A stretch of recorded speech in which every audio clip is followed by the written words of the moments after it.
To progress or to evolve. Those two things may sound similar, but for me, progress is to move forward, to add or advance. Evolve is to take something that exists and change it over time. And right now, Zenless Zone Zero is not only making progress, but is also evolving, and I love that. The recent dev talk for 2.0 left me with a very good impression on the future of ZZZ. Not only because they did mention a lot of things that I deemed important in my latest video, in particular 4 of them, but also because I reinforced one of the best feelings for a passionate gamer. Devs listen. Not only that, but there's a really small detail that I want to bring, and that's the effort to make a dev talk in English. Because you know which game is also from a Chinese company and making the same effort? Marvel Rivals. They definitely don't need to do a video in English, but giving the extra effort is really appreciated, and it means that the community outside of China is not some kind of second thought. Like I said before, I'm not a gacha gamer. I don't play gachas. I play games. And when the devs listen to their community, most of the times what it comes out is a better product, even though they can miss the spot sometimes. But anyway, what are the big changes that caught my attention? I want to start off addressing the minimap, because even though it may seem like a small thing to do, not only will improve the UI for the player, but also the immersion and the rich lore of ZZZ. Not everyone will appreciate this, but having a map to visualize the shape of the world, where things happen and how we navigate, makes a huge difference in the immersion of the game. One clear example for that is Elden Ring, and I'm not expecting, neither I am asking for something on the same level, but it's always the small details that makes a good game a great game. So it makes me really happy that they took a step forward in that direction. Having a good UI is nice, but that doesn't make Ubisoft games the best, right? Good immersion is what makes you forget what is outside and enjoy the art of games. The next improvement is not exactly the same as I wanted in my video, but maybe it will do the job. What I wanted was some kind of lore encyclopedia about the story of ZZZ, where I could revisit and keep my mind fresh about the things that happen in the game. But instead, they will try to merge the special episodes together with the main storyline, so players won't get lost in the sauce when playing the story. Do I think it's an improvement? Yes. Do I think it will solve the problem?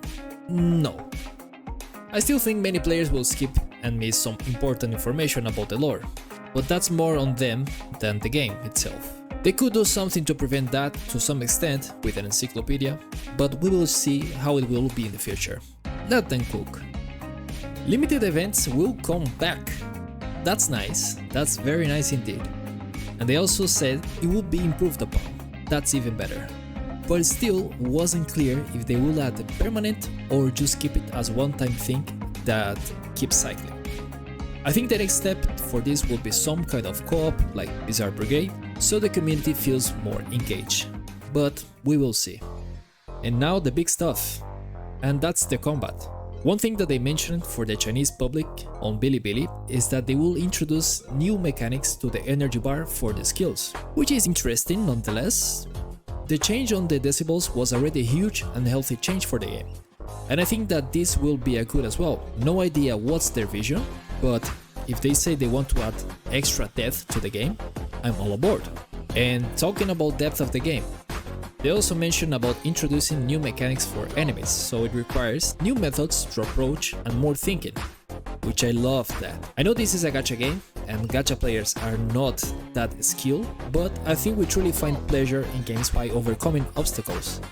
And I also don't think ZZZ is that hard to begin with, so a little extra difficulty is more than welcome. Arise. Did you call me? Meow. Just like Jinwoo, old characters may have a second awakening. The plan to change and rework some old characters to keep them relevant is on full throttle, and I totally support that. But it does feel weird that some part of the community is already being like, you see? The power creep is real, they ruined the game so early that they need to do this. And for those kind of people, I would just say this. Daddy, chill. I know there's HP inflation, but strongly attaching as your only reason for power creep is like me saying I will only get fat if I don't eat properly, when in reality, Exercise and genetics are also a major factor. TLDR,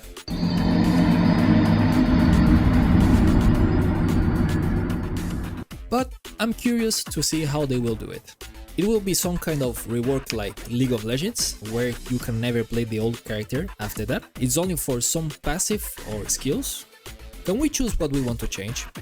And more importantly, it will be free or not. I think the idea is pretty good, and we can already see that in The Lost Void, how some characters shine with the new abilities. It all comes how they will implement this feature. Either way, I'm excited to see it.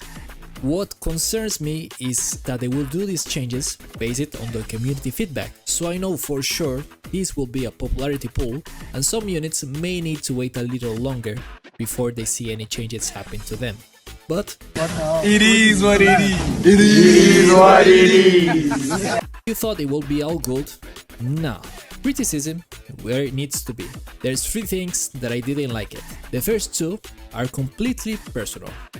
First, most of you are even subscribed.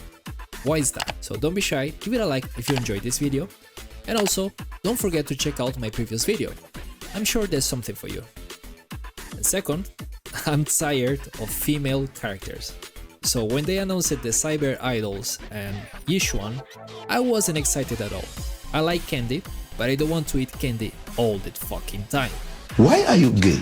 Zenless already proved that they can make cute, strong, sexy and amazing female characters, but what I really want is them to try to give more spotlight to the more cool male characters. It is literally impossible for them not to make money when we have in consideration the success of solo leveling and auto-farming male characters can have. I want more Giga Chap just like me. What? That nigga's tripping. And the last thing that got me worried is about the lack of info about the TV mode, HTD system or internet quests. In the end, if they manage to make a good product without those things and without losing the narrative and the essence of the game, everything will be fine. But it's really sad for me, a huge part from the game that made it unique is completely forgotten in the last patches. No puzzles, no fairy, no side quests with Venus, and like I said before, CCZ is a game that is still evolving. And I know that some things won't be the same, and it won't be the end of the world if things don't change to my liking. But I really hope they don't forget those details about the game and how it makes CCZ special. So before ending this video, I would like to make you a request. What would you like to see in CCZ? If there's something that you totally want, please go into the game and give them some feedback. Let's take this opportunity to make Zenless Zone Zero greater than already is. Thank you so much for watching and see you next time. Why are you gay?